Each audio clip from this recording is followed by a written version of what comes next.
we're discussing a critical aspect of China's governance. How is China handling its internal security? Outsiders know very little about the Chinese state security apparatus. How does the CCP leadership approach its internal security policies? And how does China's domestic security efforts impact Chinese foreign policy?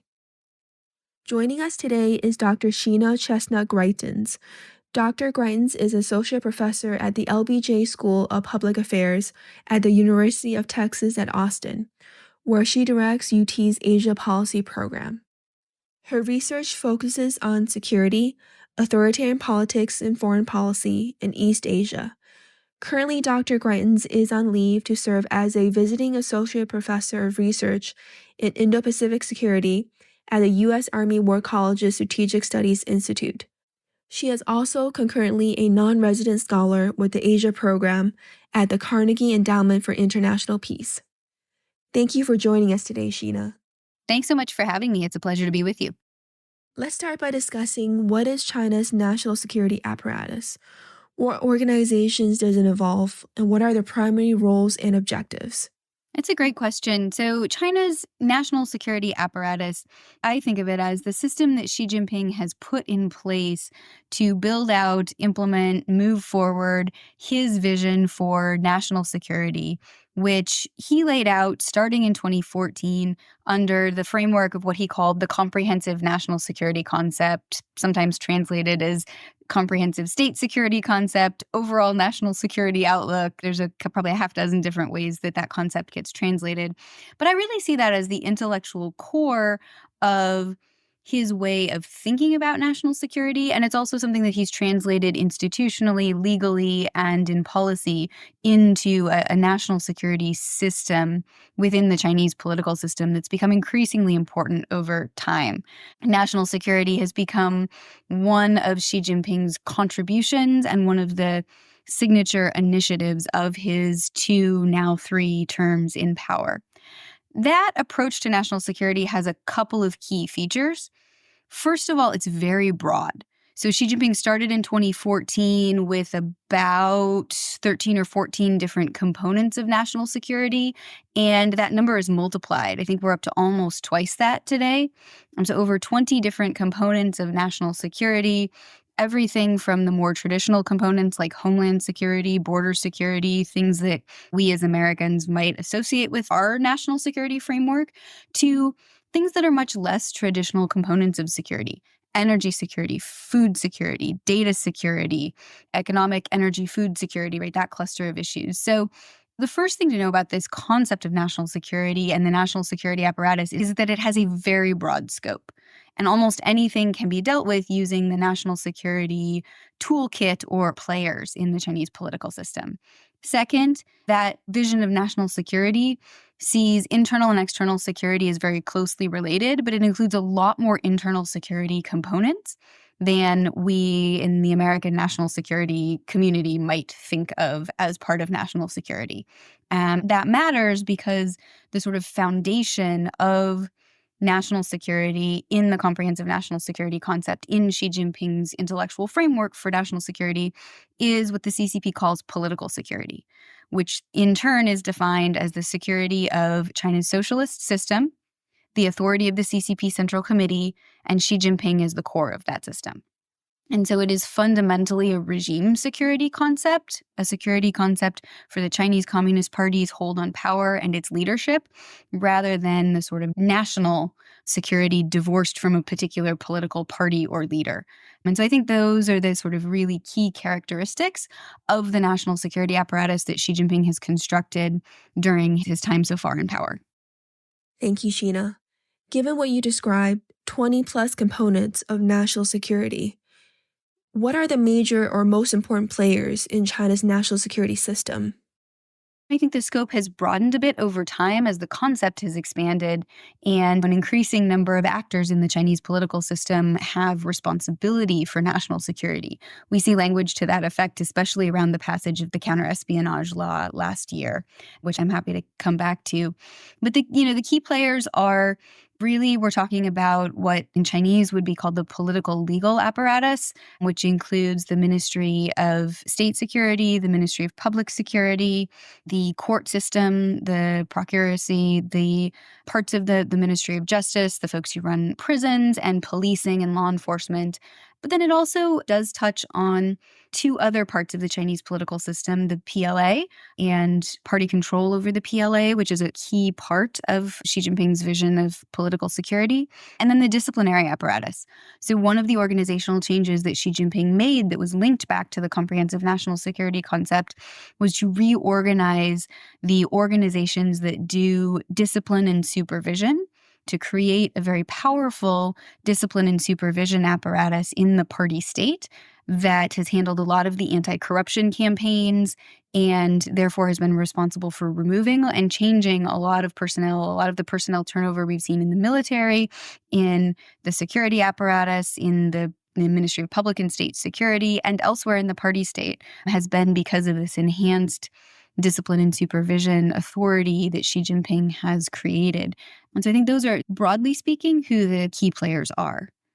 And how does the Central National Security Commission fit within all of this? So the Central National Security Commission was created in 2014 when the Comprehensive National Security concept was launched, and it's the body that is chaired by Xi Jinping that oversees national security work. It's a party body, and one of the interesting things, again, about this sort of organizational overhaul of the national security apparatus that Xi Jinping has done is that the Central National Security Commission has now been replicated at various levels of the party state down to the local level.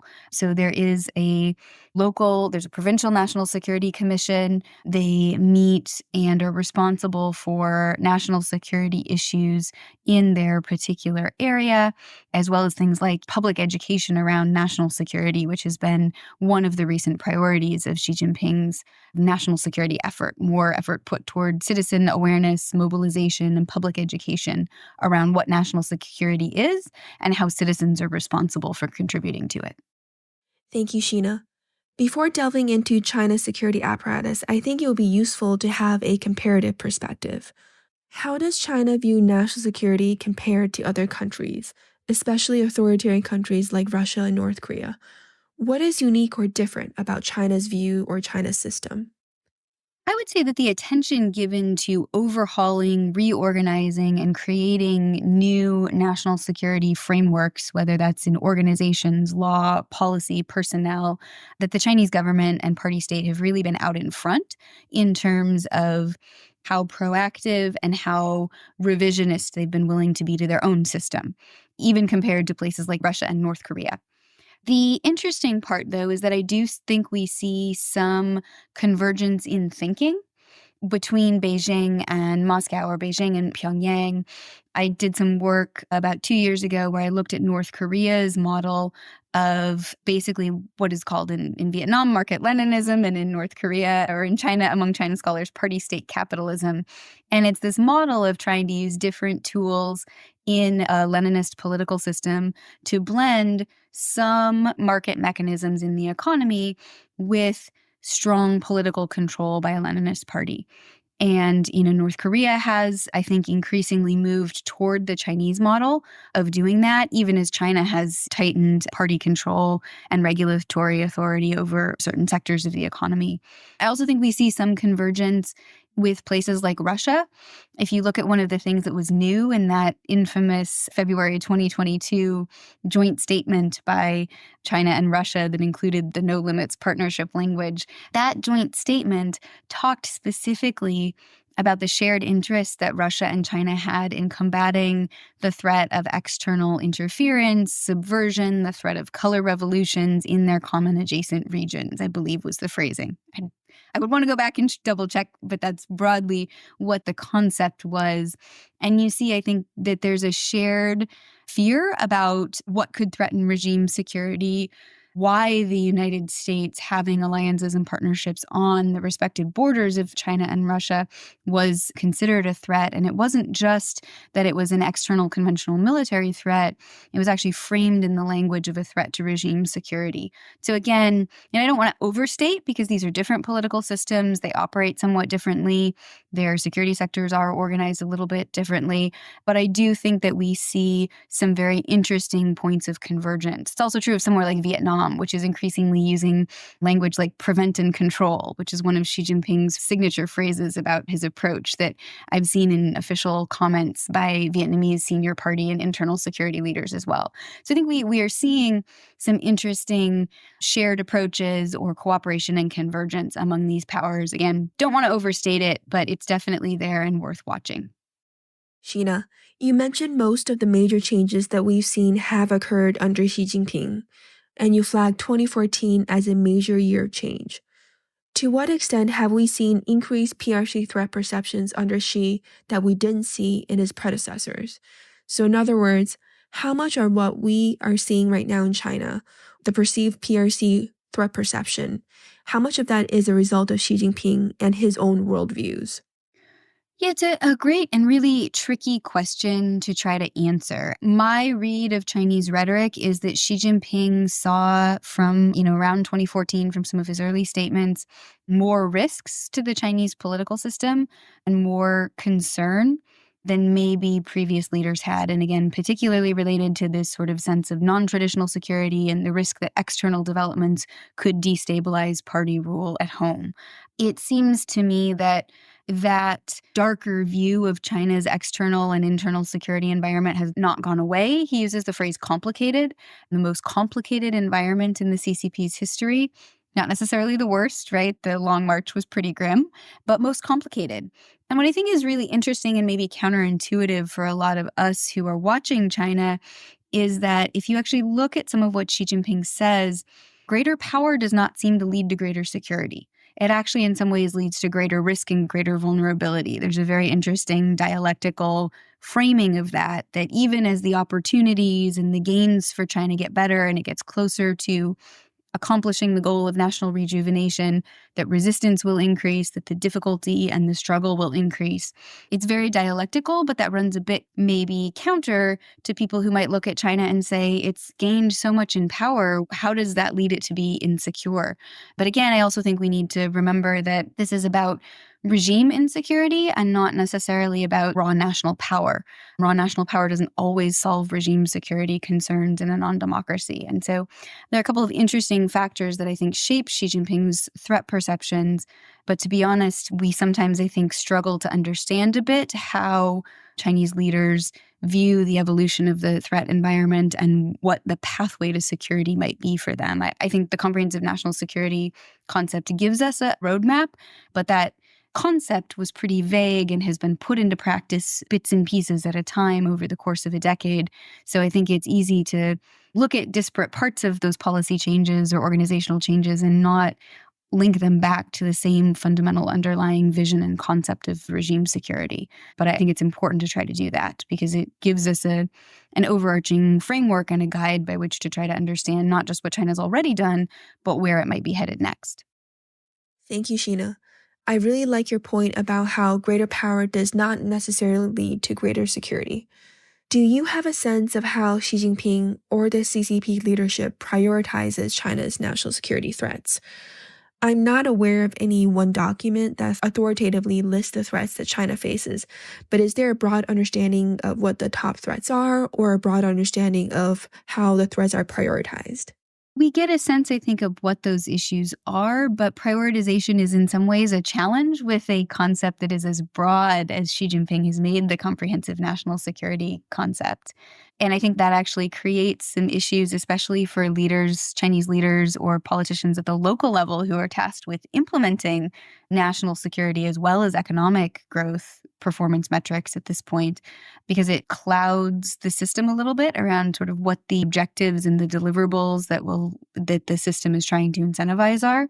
So I actually think you've hit on one of the key issues here, which is that absent very clear prioritization and deprioritization, you're going to get this sort of gradual creeping securitization, which There's been some internal discussion in China of maybe we should think about what the healthy or productive limits to that are. But that's a very difficult conversation to have. And there are very strong countervailing forces, I think, that are pushing toward this protection of national security that come directly from the top of the Chinese political system and from Xi Jinping himself. So I think that the creeping securitization of issues in China is largely the result of this broad conceptual framework that doesn't appear to have a lot of self-limiting mechanisms built into it. Thank you. I understand there is no clear hierarchy of the threats that China faces, but could you walk us through some of the major challenges that Beijing has identified? A couple of items that we often hear are internal challenges like social unrest and economic inequality. And you also mentioned economic security as well as legitimacy of the CCP as top priorities.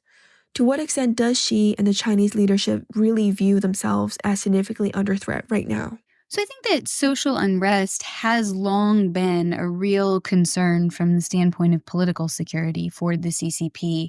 I see less of a change in the underlying concern about social unrest and more adaptation in how the CCP thinks that it should address those issues. And there I would identify a couple of changes in the way the approach has evolved. First, Xi Jinping's approach is highly preventive. So we rarely sometimes we'll still hear the language of stability maintenance, but there was actually some discussion at one point among the internal security officials about that sort of implied that stability maintenance was too reactive. And instead, you often hear this language of prevention and control and the need to treat root causes, not just symptoms, when it comes to challenges to domestic security or to political security. So I think the first change in the approach is that it has become even more highly preventive. We see a lot of medical metaphors, particularly around the time of the mass establishment of re-education camps in Xinjiang on an expanded scale. The other thing is that that's often the justification for the use of technology. So in 2015, a year after Xi Jinping promulgated the comprehensive national security concept, the State Council and the CCP Central Committee issued a directive that included a phrase about aiming for multidimensional information-based prevention and control system for public and social security, which is kind of a mouthful and basically is a shorthand for not just the surveillance state, but the back-end platforms that take data gathered via human and technical surveillance and pull it in and try to actually make it usable in governance. So things like the surveillance state come out of this shift toward greater prevention, as well as the expansion of the technological tools available for prevention and control during the time Xi Jinping has been in power.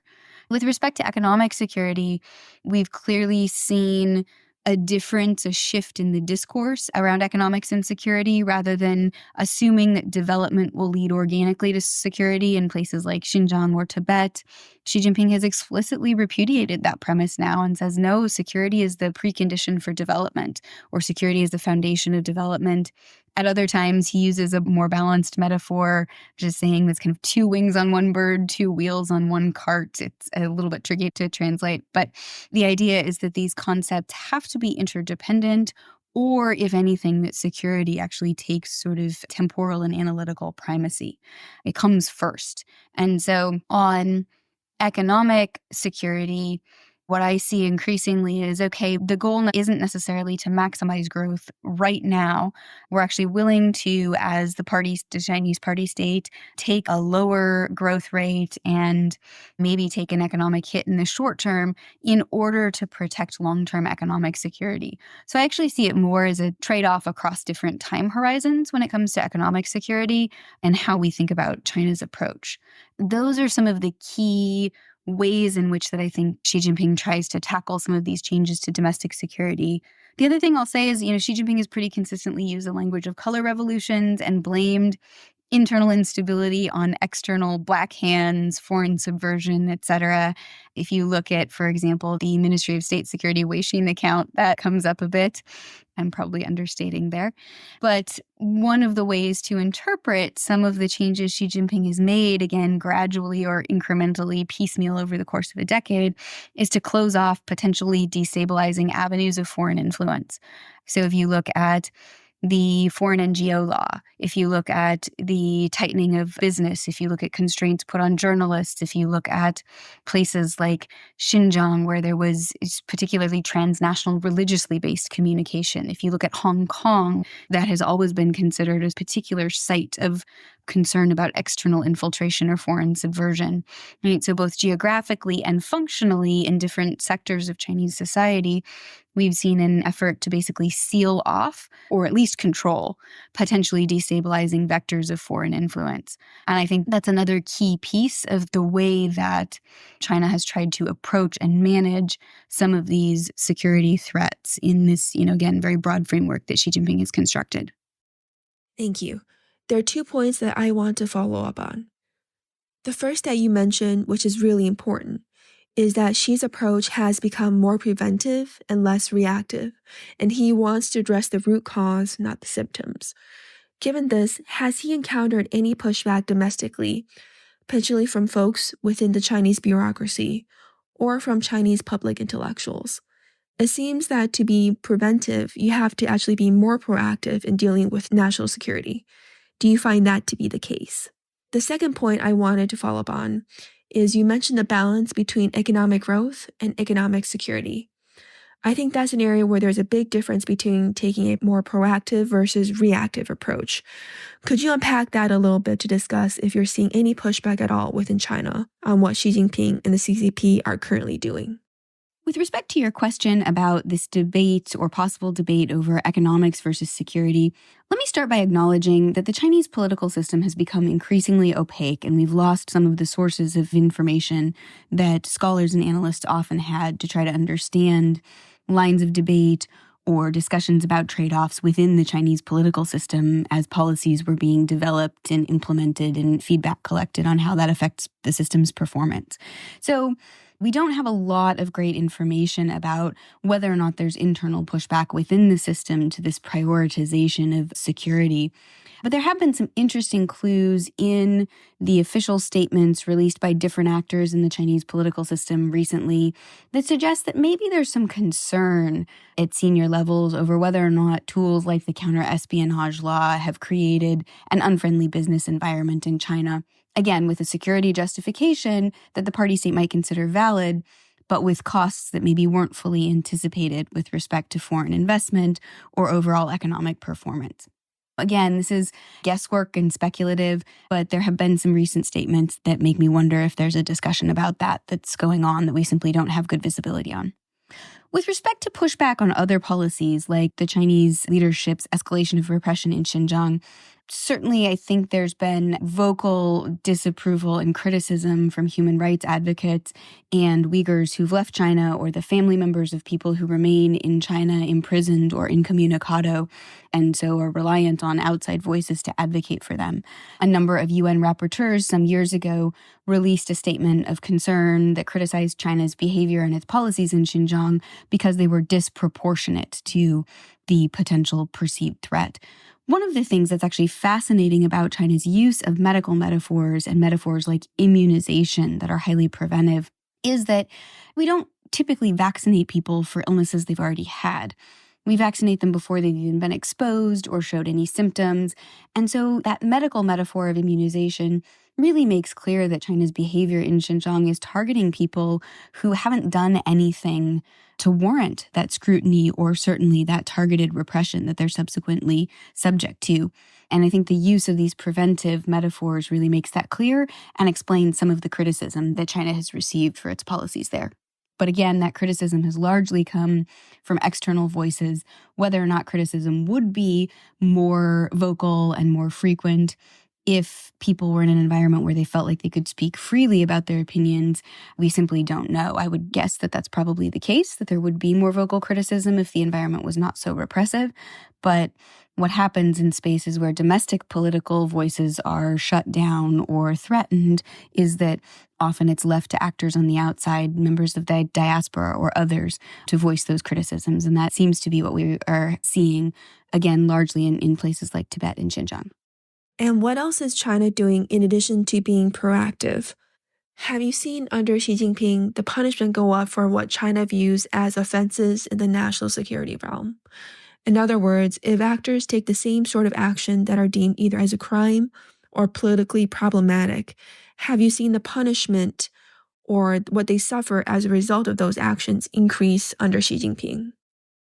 One of the really challenging features of a highly preventive concept of social control, like the one that Xi Jinping uses, is that it actually moves the party state's use of repression earlier and into more private spaces, which makes it intrinsically harder for outside observers to catch, to measure, and to analyze.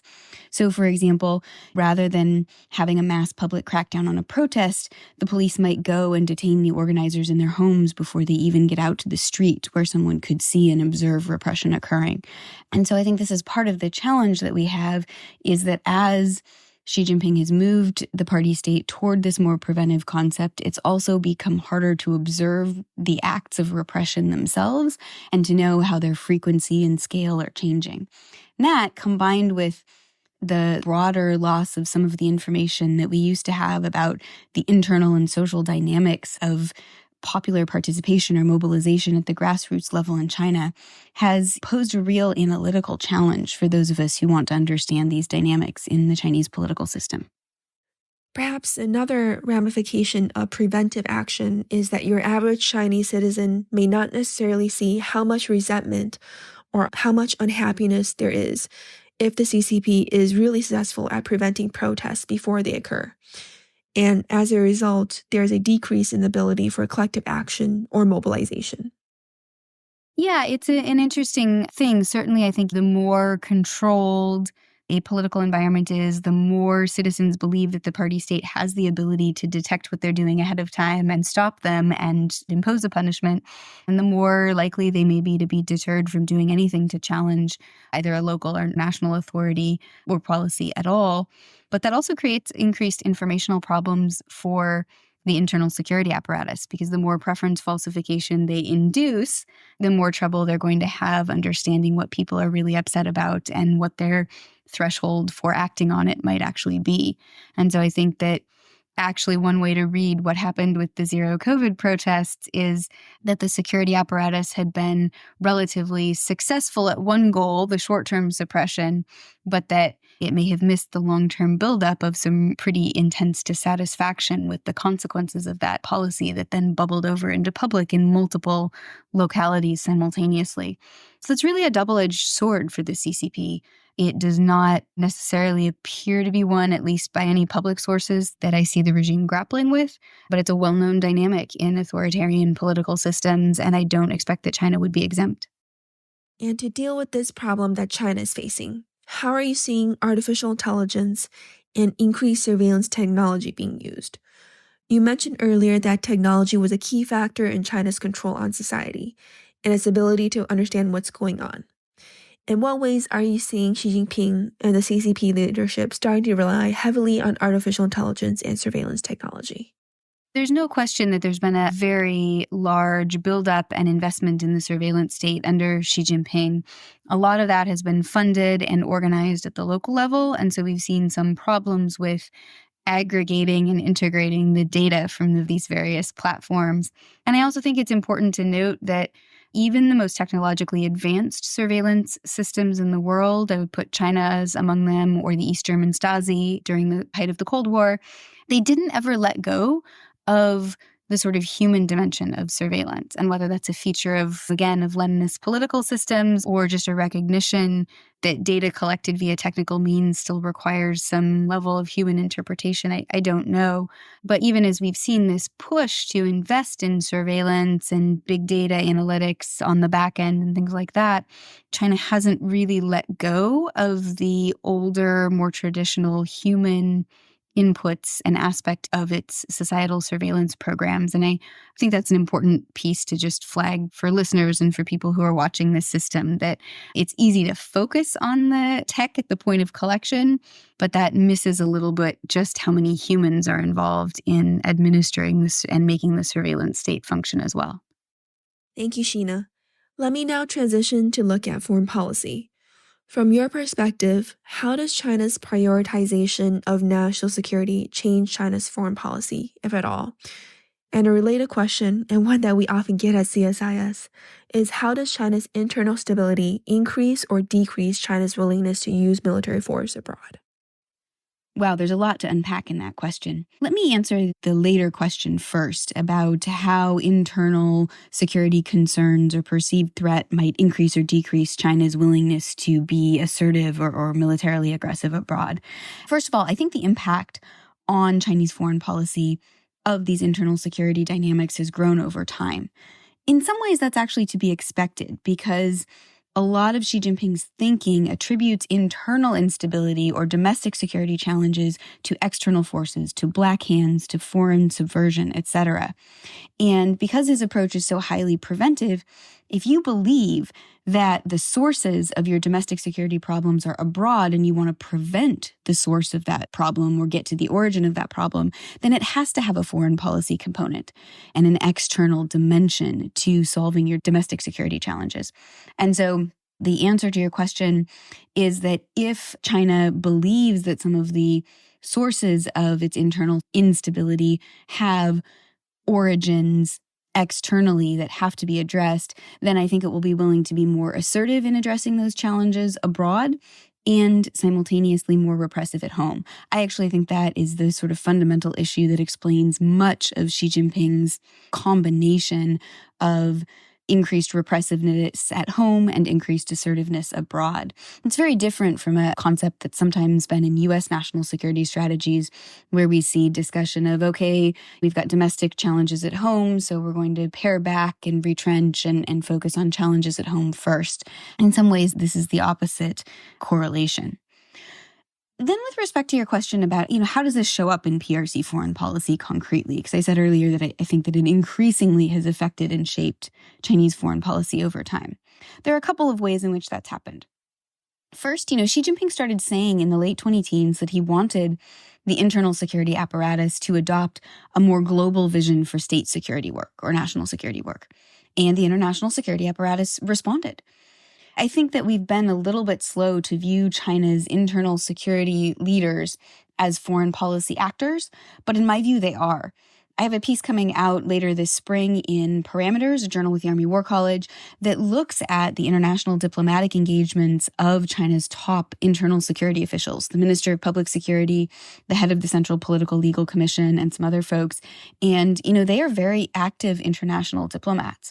And so I think we need to start considering them not just as domestic police chiefs or internal security czars, but as foreign policy players in China's international and foreign security policy.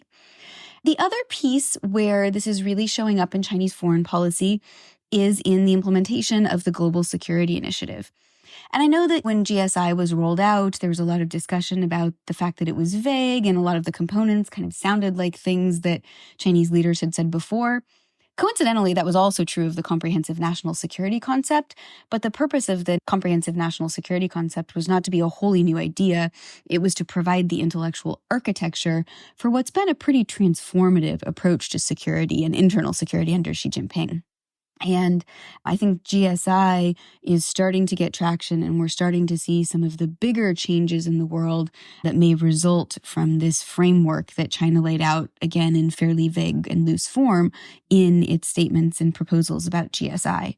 One of the arguments GSI makes is that the current global security architecture, which it largely attributes to the U.S., is inadequate for dealing with contemporary global security challenges, particularly non-traditional security challenges that have to do with public order, public safety, and non-traditional security threats. And so China puts forward its own proposals under GSI. And what's really interesting is that as more and more countries sign up for GSI, I think we're up to 70 or 75 countries that have expressed some level of rhetorical support for GSI to date. As we see more and more countries sort of accept these principles in GSI, we also see an increasing number of bilateral security cooperation agreements that are where the rubber meets the road and some of the implementation and security cooperation starts happening. So take Hungary, for example. It's a European country whose external security is provided for by NATO, nonetheless just signed a security cooperation pact with China. And I have some work now with Isaac Carden that looks at why is that? Why Does China find security cooperation from both the United States and China appealing? And the answer is that China is providing assistance on regime security concerns that are very consistent with its own comprehensive national security concept and that might be appealing to Orban particularly as the head of a backsliding democracy, and that the United States is not in the business of generally providing.